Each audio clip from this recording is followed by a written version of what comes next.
Bapak dan Ibu yang saya hormati, banyak orang beranggapan bahwa semakin tua hidup akan semakin tenang. Padahal kenyataannya ketenangan di usia senja bukan datang begitu saja. Ia harus dijaga, dirawat, dan dipelihara dengan bijaksana. Salah satu caranya adalah dengan berhati-hati memilih siapa yang berada di sekitar kita. Karena di usia 60 tahun ke atas, bukan lagi tentang seberapa banyak teman yang kita punya, tapi seberapa banyak yang benar-benar membawa ketenangan bagi jiwa. Saya sering mendengar curhatan para lansia. Dulu saya sabar sekali tapi makin tua, rasanya cepat lelah menghadapi orang-orang. Itu wajar, karena semakin bertambah usia, energi kita tidak lagi sama seperti dulu. Setiap percakapan, setiap sikap orang di sekitar, bisa sangat memengaruhi suasana hati dan bahkan kesehatan tubuh. Maka di masa ini, menjaga kedamaian batin menjadi kebutuhan, bukan pilihan. Ironisnya, tidak semua orang di sekitar kita membawa pengaruh baik.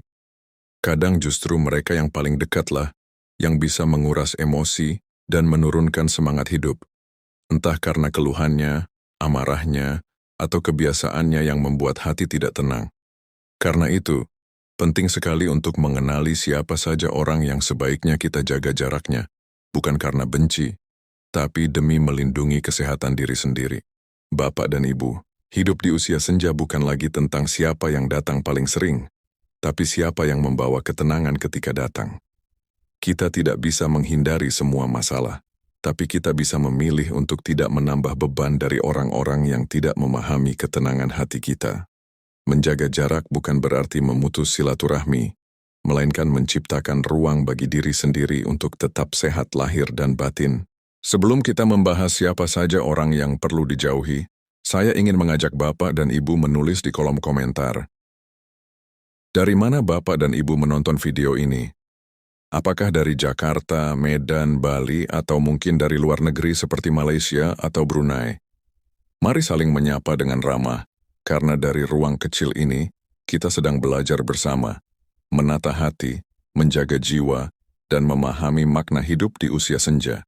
Bapak dan Ibu yang saya hormati, dalam perjalanan usia kita yang kini memasuki masa tenang, salah satu hal paling melelahkan bukanlah berjalan jauh atau bekerja berat, tetapi mendengarkan keluhan yang tidak pernah berhenti. Setiap kali bertemu, yang terdengar hanyalah cerita tentang nasib buruk, kesialan, atau kekecewaan yang tidak berujung. Padahal, keluhan yang diulang terus tanpa niat mencari solusi, sama seperti hujan yang tak kunjung reda, lama-lama membuat hati lembab, bahkan tenggelam dalam kesedihan yang tidak perlu. Saya pernah mendengar kisah Pak Damin, seorang pensiunan guru. Setiap pagi ia biasa duduk di taman bersama beberapa teman sebaya. Di antara mereka, ada satu orang yang setiap hari selalu mengeluh tentang anaknya, menantunya, harga sembako, bahkan cuaca.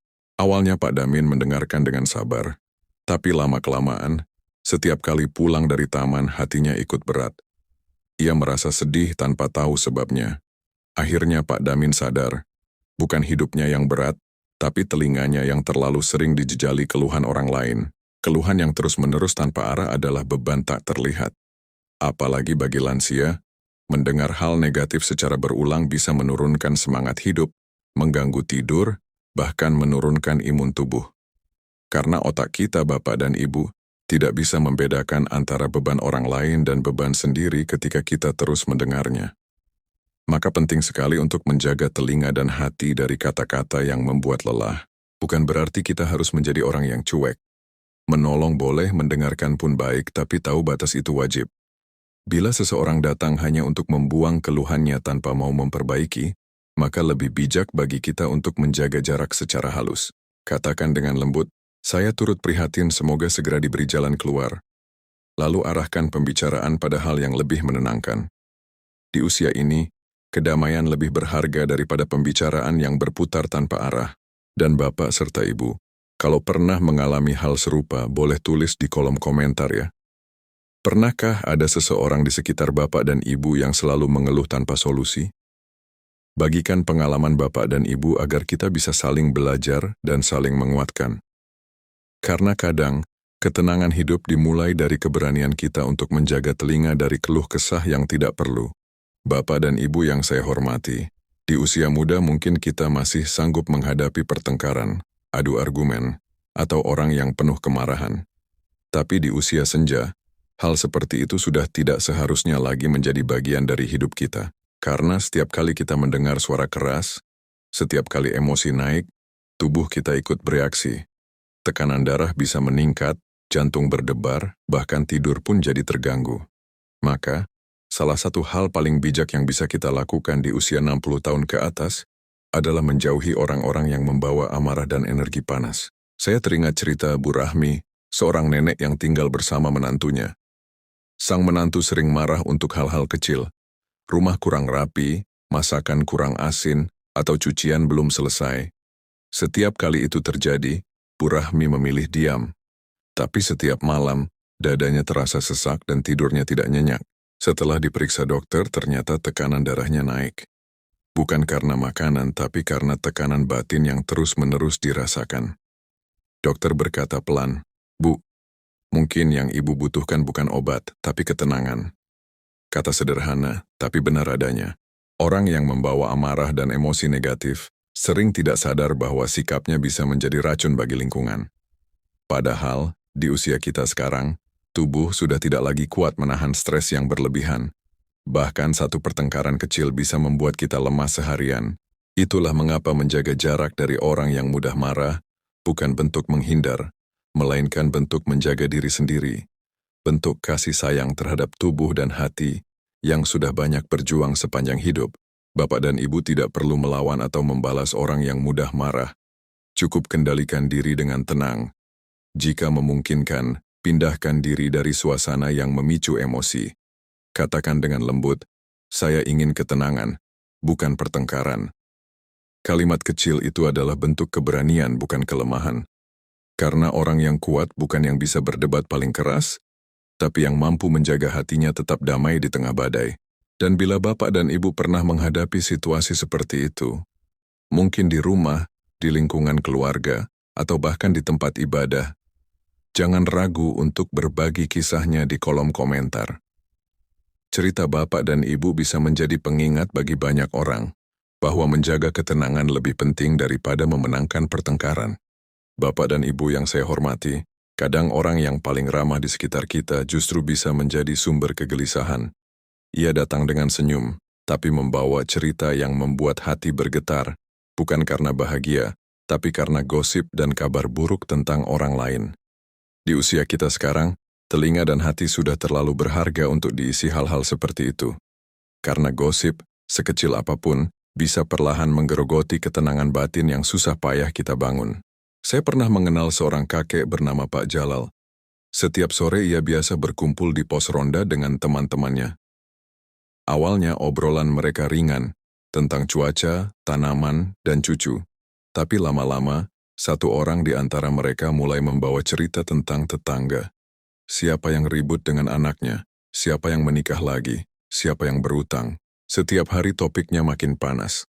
Sampai suatu ketika Pak Jalal pulang dengan perasaan resah. Ia sadar, setiap kali ikut membicarakan orang lain, hatinya menjadi tidak tenang dan malamnya sulit tidur. Akhirnya ia berhenti datang ke pos ronda itu dan memilih duduk di teras rumah sambil mendengarkan radio. Tenang rasanya, katanya. Seperti hati kembali bersih. Bapak dan Ibu, gosip itu seperti debu halus. Tidak selalu terlihat, tapi bisa menempel di hati dan membuatnya kotor perlahan. Ketika kita ikut mendengarkan atau menyebarkan cerita buruk, tanpa sadar kita sedang membuka pintu bagi perasaan iri, curiga, dan prasangka. Padahal di usia senja, yang kita butuhkan bukan rasa penasaran, melainkan ketenangan. Menjauh dari orang yang suka bergosip bukan berarti sombong, tapi tanda bahwa kita menghargai kesehatan jiwa sendiri. Jika ada orang yang datang dengan cerita buruk, hadapi dengan senyum dan alihkan pembicaraan dengan lembut. Katakan, "Mungkin lebih baik kita doakan saja, siapa tahu mereka sedang diuji." Kalimat sederhana seperti itu bisa mematikan api gosip tanpa perlu berdebat. Karena menolak dengan bijak adalah seni. Dan di usia ini, kita sedang belajar menjadi seniman ketenangan. Dan Bapak serta Ibu, bila setuju bahwa menjaga telinga dari gosip adalah bentuk ibadah hati, silakan tulis satu kata di kolom komentar. Tenang. Kata itu sederhana, tapi penuh makna, tanda bahwa bapak dan ibu memilih kedamaian dibandingkan kebisingan yang tidak bermanfaat. Bapak dan ibu yang saya hormati, di usia 60 tahun ke atas, salah satu ujian hidup yang paling sering datang bukanlah dari orang jauh, tetapi justru dari orang dekat, bahkan keluarga sendiri. Ada orang yang jarang hadir ketika kita sehat, tapi tiba-tiba muncul ketika ada kebutuhan, terutama soal uang. Datang dengan wajah manis, kata-kata lembut, dan alasan yang terdengar meyakinkan. Tapi setelah mendapatkan apa yang diinginkan, mereka menghilang seperti angin. Ini adalah orang yang harus kita waspadai di usia senja, si peminta tanpa batas. Saya teringat kisah Bu Sulastri, seorang janda pensiunan dari Surabaya. Beliau memiliki 3 anak, dan yang bungsu sering datang meminta bantuan uang. Katanya untuk modal usaha kecil. Awalnya Bu Sulastri membantu dengan tulus, karena rasa sayang seorang ibu. Tapi semakin lama, permintaannya semakin sering, bahkan mulai terdengar seperti tuntutan, hingga suatu hari tabungan pensiun Bu Sulastri habis. Ketika beliau jatuh sakit dan membutuhkan biaya berobat, justru anak bungsu itu tidak bisa membantu. Dari situ Bu Sulastri belajar satu hal penting. Kebaikan tanpa batas bisa menjadi jalan menuju kelelahan yang tidak berujung. Bapak dan ibu membantu orang lain adalah perbuatan mulia. Tapi di usia ini, kita perlu membedakan antara kebaikan dan pengorbanan yang merugikan diri sendiri. Kita boleh menolong, selama tidak mengganggu kebutuhan pokok, kesehatan, dan ketenangan kita sendiri. Jangan sampai demi memenuhi permintaan orang lain, kita mengorbankan uang obat, makanan bergizi, atau tabungan hari tua. Ingatlah, membantu bukan berarti selalu berkata, "Iya." Kadang, menolak dengan lembut juga bentuk kasih sayang kepada diri sendiri.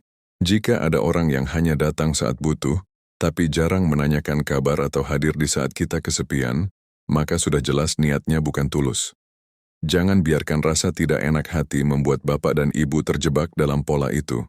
Katakan dengan tegas tapi lembut, "Maaf, saya tidak bisa kali ini." Orang yang benar-benar sayang akan mengerti.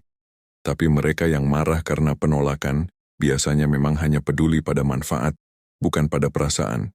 Hidup di usia senja adalah waktu untuk menjaga diri, bukan menguras diri. Karena itu, jaga jarak dengan orang-orang yang datang hanya untuk meminta, tanpa pernah memberi perhatian, bukan karena pelit, tapi karena ingin hidup dengan damai. Karena sejatinya, cinta yang tulus tidak pernah menuntut, ia selalu memahami batas. Bapak dan ibu yang saya hormati, salah satu luka yang paling dalam di usia senja, bukan berasal dari penyakit atau kesepian, melainkan dari ucapan. Ucapan yang meremehkan, menyepelekan, atau bahkan menghina secara halus. Mungkin orang yang mengucapkannya tidak sadar, tapi bagi hati yang sudah banyak berkorban, kata-kata seperti itu terasa tajam.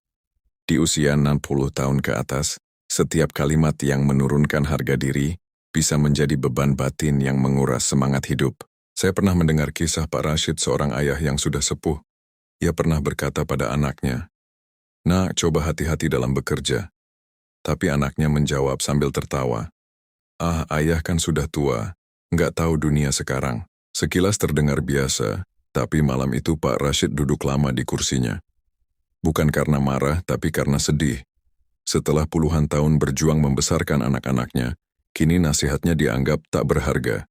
Padahal, setiap kata yang keluar darinya adalah hasil pengalaman. Bukan sekadar pendapat. Bapak dan ibu, orang yang suka meremehkan, biasanya tidak memahami nilai pengalaman hidup. Mereka melihat usia sebagai kelemahan, bukan kebijaksanaan. Padahal di balik rambut putih dan langkah pelan, ada lautan kisah dan doa yang seharusnya dihormati. Maka bila ada orang, bahkan keluarga sendiri, yang suka merendahkan, jangan masukkan semua kata-katanya ke hati.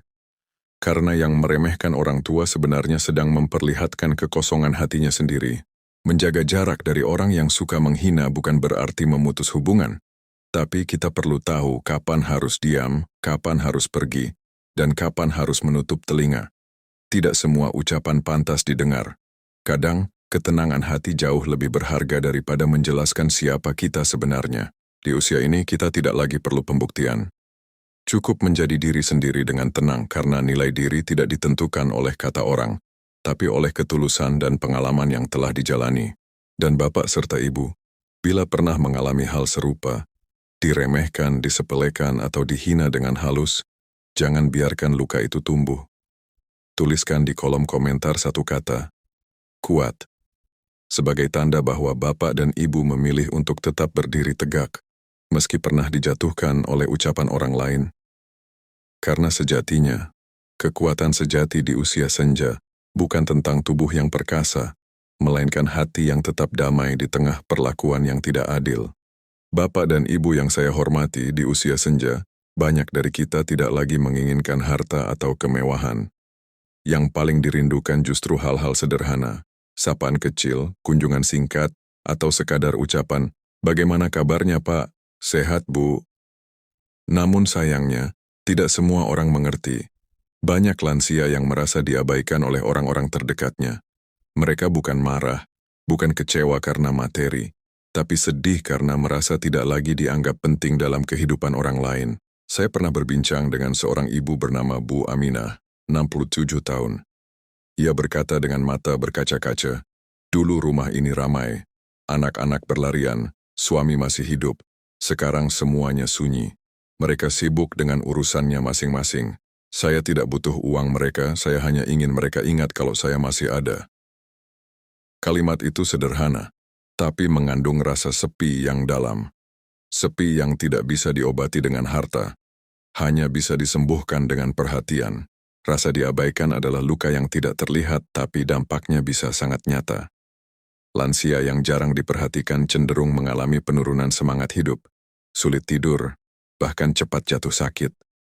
Beberapa penelitian menunjukkan bahwa kesepian bisa memicu tekanan darah tinggi dan mempercepat penurunan daya ingat. Artinya, perhatian dan kasih sayang bukan sekadar kebutuhan emosional, tapi juga bagian penting dari kesehatan fisik lansia. Namun Bapak dan Ibu, jangan biarkan rasa diabaikan menggerogoti hati. Di usia 60 tahun ke atas, kita tidak bisa memaksa orang lain untuk selalu hadir, tapi kita bisa memilih untuk tetap bahagia tanpa menunggu. Isi hari-hari dengan kegiatan yang menenangkan hati, berkebun, membaca, ikut pengajian, atau sekadar duduk di teras menikmati udara pagi.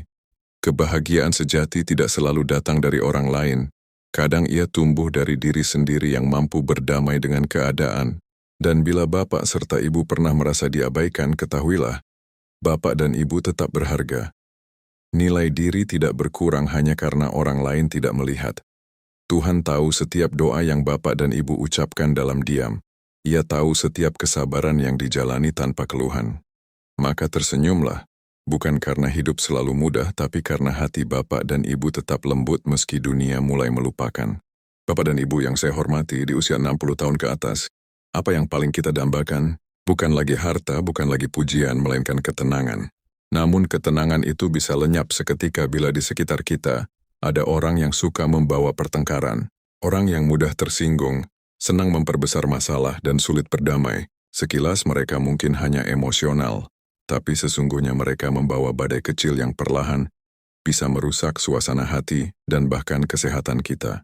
Saya pernah mendengar kisah Pak Hasan, seorang kakek yang tinggal bersama dua anaknya.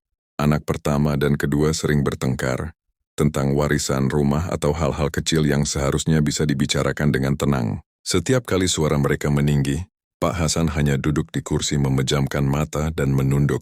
Lama-lama tubuhnya lemah, tekanan darahnya naik dan tidurnya terganggu.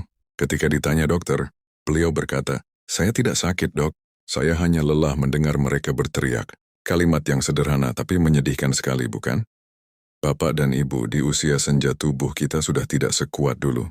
Stres akibat konflik bisa meningkatkan risiko penyakit jantung, hipertensi, bahkan gangguan pencernaan. Itulah sebabnya menjaga jarak dari orang yang suka membawa pertengkaran bukan berarti kita lemah, tapi justru tanda bahwa kita tahu cara menjaga diri. Karena hidup damai bukan hadiah dari orang lain, tapi keputusan dari diri sendiri. Jika ada orang yang mencoba melibatkan kita dalam perdebatan, tarik napas panjang dan katakan dengan lembut, "Saya tidak ingin ikut marah, saya hanya ingin tenang." Kalimat itu sederhana tapi berkuasa. Di usia ini, tidak ada lagi keharusan untuk menjelaskan segalanya atau membuktikan siapa yang benar. Karena kemenangan sejati bukan ketika kita memenangkan argumen, tapi ketika kita berhasil mempertahankan kedamaian hati. Dan bila Bapak serta Ibu setuju bahwa menjaga ketenangan lebih penting daripada meladeni pertengkaran, tuliskan satu kata di kolom komentar, damai. Karena setiap kali kita memilih damai, kita sedang memberi hadiah untuk diri sendiri. Hadiah berupa umur panjang, pikiran jernih, dan hati yang ringan. Bapak dan Ibu yang saya hormati, semakin bertambah usia, biasanya hati kita semakin lembut. Kita lebih mudah iba, lebih mudah mengerti, dan lebih cepat memaafkan. Tapi di sisi lain, sifat baik itu kadang membuat kita rentan dimanfaatkan. Ada orang yang tahu bahwa lansia sulit menolak permintaan, lalu datang bukan karena sayang, melainkan karena ingin mengambil keuntungan dari kelembutan hati tersebut. Mereka bisa berasal dari siapa saja, tetangga, teman lama, bahkan keluarga sendiri. Saya pernah mendengar kisah Bu Siti, 70 tahun, yang tinggal bersama cucunya. Karena sayang, Bu Siti selalu memenuhi setiap permintaan cucunya. Mulai dari uang jajan, hingga membeli barang-barang yang tidak penting. Lambat laun cucunya mulai terbiasa meminta dan jarang membantu. Hingga suatu hari ketika Bu Siti jatuh sakit dan tidak bisa bangun, sang cucu sibuk bermain ponsel tanpa peduli. Saat itulah Bu Siti menangis pelan dan berkata, "Saya yang salah karena terlalu takut menolak." Kata-kata yang sederhana tapi mengandung pelajaran besar. Kebaikan tanpa batas bisa berubah menjadi kelemahan. Bapak dan Ibu, menolak bukan berarti berhenti berbuat baik. Justru menolak dengan bijak adalah bentuk cinta kepada diri sendiri. Karena tubuh dan tenaga kita kini tidak lagi sekuat dulu. Di usia senja kita butuh istirahat, butuh waktu untuk menikmati hidup. Bukan terus-menerus mengurus urusan orang lain. Orang yang benar-benar menyayangi kita akan mengerti batas itu. Sebaliknya, mereka yang marah karena ditolak biasanya memang hanya peduli pada kepentingannya sendiri. Cobalah mulai berani berkata, "Maaf, saya tidak sanggup," tanpa merasa bersalah. Ingat, Tuhan tidak pernah memerintahkan kita untuk menyakiti diri sendiri demi menyenangkan orang lain. Justru menjaga kesehatan dan ketenangan hati adalah ibadah yang besar nilainya. Karena dari hati yang tenang, muncul doa yang tulus, dan doa lansia adalah doa yang mudah diijabah. Dan jika Bapak serta Ibu pernah merasa kebaikannya disalahgunakan, tuliskan di kolom komentar satu kata, belajar. Karena setiap pengalaman, bahkan yang menyakitkan sekalipun, selalu membawa pelajaran berharga. Di usia ini kita tidak lagi marah karena dimanfaatkan, tapi belajar untuk lebih bijak menata batas. Karena kasih sayang yang tulus selalu tahu kapan harus memberi dan kapan harus menjaga diri. Bapak dan Ibu yang saya hormati, dari perjalanan yang telah kita bahas bersama, ada 5 jenis orang yang sebaiknya dijauhi di usia 60 tahun ke atas. Bukan karena benci, tetapi karena kita sedang belajar mencintai diri sendiri dengan cara yang lebih sehat dan tenang. Pertama, si pembawa keluhan tanpa solusi, yang perlahan menguras semangat hidup. Kedua, si pembawa amarah, yang membuat jantung dan pikiran tidak pernah tenang. Ketiga, si penyebar gosip, yang menodai hati dengan prasangka. Keempat, si peminta tanpa batas, yang menguras tenaga dan harta tanpa empati. Dan kelima, si premeh dan si penghina halus, yang menurunkan harga diri dengan kata-kata tanpa rasa. Bapak dan Ibu, menjauh dari orang-orang seperti ini bukan berarti memutus silaturahmi. Kita tetap bisa berbuat baik, tapi dengan batasan yang melindungi ketenangan hati. Karena di usia ini, kita tidak lagi mengejar banyak teman, tapi mencari sedikit yang benar-benar membawa damai. Kita tidak lagi ingin selalu benar, tapi ingin selalu tenang. Dan itu bukan egois, itu bentuk kebijaksanaan hidup. Saya ingin Bapak dan Ibu mengingat satu hal. Menjaga hati bukanlah tanda lemah, tapi tanda bijak. Setelah bertahun-tahun hidup untuk orang lain, kini saatnya kita memberi ruang untuk diri sendiri. Waktu yang tersisa adalah anugerah, dan tidak ada yang lebih indah daripada menghabiskannya dengan hati yang damai, tubuh yang sehat, dan pikiran yang tenang. Karena ketenangan adalah bentuk kebahagiaan paling tinggi di usia senja. Bapak dan Ibu, jika dari seluruh segmen hari ini ada satu hal kecil saja yang menyentuh hati, tulislah di kolom komentar, "Saya pilih tenang." Kalimat itu adalah komitmen pribadi, tanda bahwa Bapak dan Ibu memilih hidup damai daripada hidup terbebani oleh orang-orang yang salah. Dan semoga kata-kata ini menjadi pengingat lembut setiap kali hati mulai lelah menghadapi dunia. Terima kasih sudah menyimak Hikmah Usia Senja hingga akhir. Jangan lupa untuk menekan tombol subscribe agar Bapak dan Ibu tidak ketinggalan video berikutnya. Bukan karena angka, tapi karena setiap minggu kita akan terus berbagi cerita yang menenangkan jiwa dan menguatkan batin. Semoga Tuhan selalu menjaga langkah Bapak dan Ibu, memberi umur panjang, kesehatan, dan hati yang damai hingga akhir hayat. Wassalamualaikum warahmatullahi wabarakatuh.